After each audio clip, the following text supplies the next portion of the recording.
When 70-year-old Thomas opened his cabin door that frozen morning, music just as the world was resting in the quiet glow of the Christmas season, he found two tiny bobcat cubs freezing to death on his porch. He knew he shouldn't interfere with wild animals. But watching them die wasn't something he could do, especially not during this time of year. What happened next would change everything. It was early morning in the frozen wilderness. Thomas, a former park ranger in his 70s, had been living alone in his remote cabin for 15 years. He was dozing in his chair when he heard something unusual. A faint, desperate cry cutting through the winter silence. He cracked open one eye, then carefully stood up and approached the door, sensing the cold seeping in through every gap. He pulled the door open slowly, squinting against the dim light and harsh wind. Right there on his porch sat a baby bobcat, shaking and barely larger than a domestic cat with ice coating its coat and ears flattened against its small head. It was silent now, simply sitting there trembling. Thomas gazed at it, his heart pounding rapidly in his chest. He understood he shouldn't interfere with wild creatures, but this tiny one appeared nearly frozen solid, completely alone and about to give up. He remained there briefly, uncertain what to do. Then the cub swayed and nearly toppled over, and his natural instincts kicked in. He pushed the door open further and moved aside. The small creature paused, then staggered forward on frozen paws. As it entered, Thomas noticed movement in the snow past his porch. A second cub. This one was hardly moving, pulling itself gradually through the thick snow as if every movement took all its strength. "Oh, damn," Thomas muttered quietly, snatched his jacket and gloves, and headed Clear's throat toward the other cub. It gave out just before he reached it. With careful hands, he lifted it up, surprised by how weightless and delicate it seemed, despite his callous hands. He returned to the heated cabin. Shutting the door firmly after him, he carried both cubs to the back room where his ancient wood stove was burning. He placed towels on the ground, bundled the cubs up, and began carefully massaging warmth back into their small frames. One produced a gentle whining noise. The other remained motionless, but he could watch its chest rising and falling. He remained beside them, talking quietly, monitoring their breathing, and setting out little bowls of water. The space grew warmer as time went by, and Thomas hardly moved from their side. He replaced the towels when they became damp from thawing snow and body warmth, and refilled the water when small tongues brushed the rims. Their eyes remained dull with tiredness, but one of them, the tinier one, began moving nearer to the flames. It no longer appeared frightened of him. Actually, when Thomas extended his hand near it, it pressed its small head against his palm briefly before sleeping again. His late wife had always said he had a soft heart for animals. It wasn't until midday that he allowed himself to calm down. The cubs were surviving. Thomas observed them from several feet back, sipping hot coffee. He questioned where their mother had gone. He also questioned if he had just created a problem that would bring the wilderness's fury straight into his home. He didn't need to question much longer. That evening, right after the final light vanished from the sky, something scratched softly against the rear door. Thomas went still. The noise repeated, quiet, constant, not panicked. He rose up and moved to the kitchen window. What he witnessed made his blood freeze colder than the temperature ever had. A mature bobcat stood beyond, her fur blanketed with snow, her frame skinny and trembling. Her eyes reflected the moonlight and shone golden. She gazed directly at the cabin, ears raised, body pressed low and tight. Thomas remained motionless. Carefully he opened the back door slightly. The wind rushed through. The bobcat didn't snarl or advance. Snorts. She remained completely still as though anticipating. He stepped backward, leaving the door partly open. From the side room, the cubs produced a few gentle crying noises. Within moments, the mother acted elegant and quiet.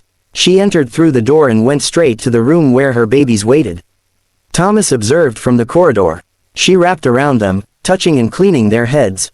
They reacted instantly, moving into her warmth. He sensed his chest constrict, not with alarm, but with something far more delicate, a type of amazement. She hadn't struck. She hadn't fled. She had trusted him sufficiently to track the smell of her cubs into a human dwelling. He questioned what despair must have pushed her to permit that. He shut the door softly, not wanting to bother them. The following morning, Thomas placed a few pieces of remaining venison on a ceramic dish just outside the bedroom entrance.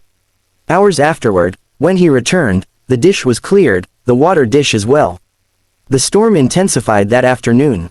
Wind screamed through the trees and snow struck the windows with constant pressure. Thomas stayed inside, tending the fire and listening to the occasional sounds from the side room. For 2 days, he continued that routine. Quiet footsteps, fresh food, and water, and a careful balance of being near and keeping distance. By the second night, something had shifted.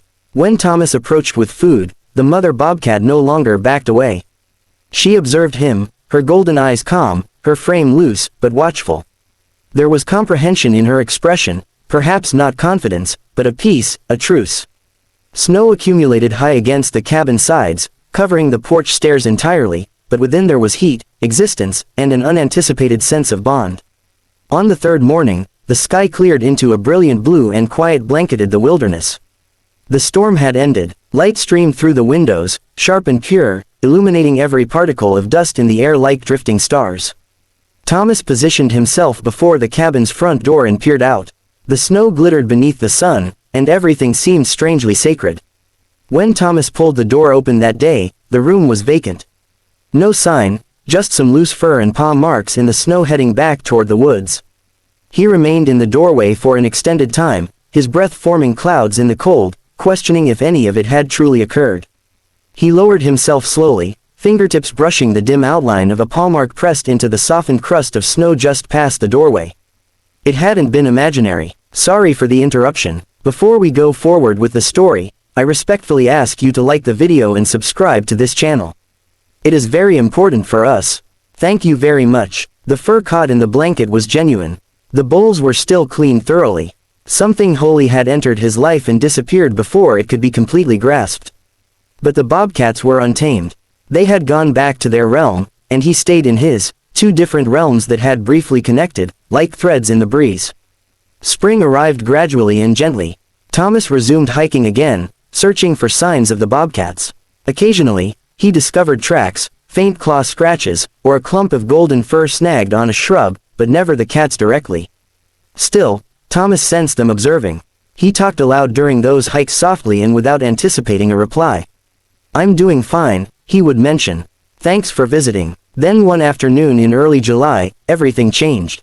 Thomas traveled deeper than typical, tracking the climb of a thin ridge. The day felt wrong somehow, too quiet. No bird calls, no rustling, just the crunch of his boots in an unsettling silence that pressed against his ears. He reached a rough slope covered with loose stones and gravel. As he began descending, his boots slipped on a hidden patch of ice. His arms flailed, grasping at nothing but air. He tumbled hard, his body slamming against rock and ice, each impact stealing his breath. When he finally stopped, pain exploded through his leg like white-hot fire. A grunt tore from his throat. He tried to stand, but his ankle folded beneath him with a sickening crack that echoed through the empty canyon. The sound made his stomach turn broken. Definitely broken. He dragged himself to the nearest tree, his injured leg trailing behind him like dead weight, leaving a dark streak in the snow. Every movement sent waves of agony through his body. He propped himself against the rough bark, gasping. His coat pulled tight around his shaking frame. No phone, no signal. No one knew where he was. The reality hit him like another fall. He could die here. The sun was already sinking behind the ridge, and shadows crept across the snow like reaching fingers. Temperature dropping fast. Thomas's hands trembled as he tried to stay calm, but panic clawed at his chest. He slapped his cheeks hard, trying to stay awake, but the cold was seeping into his bones. His eyelids grew heavy. The pain became distant, almost dreamlike. That's when he heard it. A soft crunch in the snow, deliberate, close. His heart hammered against his ribs. He forced his eyes open, squinting through the growing darkness. A shape emerged from the shadows between the trees, low to the ground, moving toward him with purpose. Thomas's breath caught in his throat. It was her, the mother bobcat. She stood just a few feet away, her eyes gleaming in the dying light fixed directly on Thomas. Behind her, 2 larger shapes materialized from the darkness. The cubs, no longer small and helpless, now lean, powerful, wild. Thomas's pulse raced. Were they here to finish what nature had started? The mother stepped closer, her movement slow and measured. Thomas couldn't move, couldn't breathe. The bobcat circled him once, sniffing the air, her golden eyes never leaving Thomas's face. Then she stopped, looked directly at him, and in that moment something passed between them, recognition, understanding. The bobcat turned sharply and trotted away into the darkness, but then stopped, looked back, waited. Thomas's heart pounded. What was she doing? The bobcat returned, snorts circled Thomas again, closer this time, more insistent. Then rushed off again toward the ridge, and again she stopped, looked back. Thomas realized with a jolt she was trying to show him something. No, not show him, mark his location. The bobcat was creating a pattern in the snow around his fallen body. Deliberate circles again and again, a signal. Then, as suddenly as they appeared, all three vanished into the darkness. Thomas sat alone in the crushing silence, his breath coming in short gasps.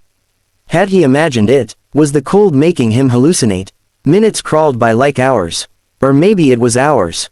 He couldn't tell anymore. His vision blurred, consciousness slipping away, the cold pulling him down into darkness.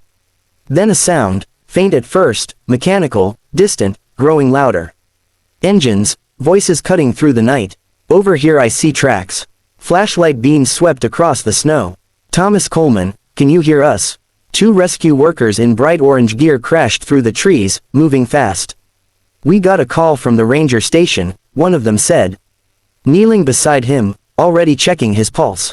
Some hikers reported seeing something strange. Animal tracks circling one spot over and over. They said it looked deliberate, like a marker. The other worker wrapped a thermal blanket around Thomas's shoulders. They thought something was wrong. They were right. Thomas's eyes drifted toward the dark ridge where the bobcat had stood, where she had waited, where she had made sure Thomas would be found. She was gone now, back at the cabin weeks later, his leg bandaged and healing. Thomas sat on his porch as the sun began to set. He never told anyone what really happened. How could he? Who would believe that a wild animal had deliberately saved his life? But he knew those tracks weren't random. They were purposeful, circular, relentless, a map drawn in snow around his fallen body, a message that someone had finally understood. One evening in late August, as golden light painted the clearing, Thomas looked up and froze. There at the edge of the trees stood the mother bobcat, healthy, strong, powerful. Beside her, the two young cats, now nearly full-grown. One had a faint mark above its left eye, the same cub that had pressed its tiny head into his palm that winter night. The bobcat stared at Thomas across the clearing, not with fear, not with aggression, but with knowing. Thomas rose slowly, one hand gripping the porch rail for support. He didn't speak, didn't move closer, just stood there, letting the silence say everything words couldn't. Thank you, he finally whispered so quietly the words barely existed. The bobcat's tail flicked once, then she turned and melted into the forest, her children following like shadows. Thomas remained on the porch long after they disappeared, his chest tight with emotion he couldn't name. He had saved their lives. They had saved his, and somewhere in the wild heart of the forest, that debt had been repaid. The circle was complete. It truly was a real Christmas miracle. Did you enjoy this story? If you were in Thomas's position that winter morning, would you have opened your door to those freezing cubs, knowing it might put you at risk? Yes or no? Tell us in the comments below if you enjoyed the story. Subscribe to this channel and leave a like. Thanks so much for watching. See you in the next video. Have a wonderful day.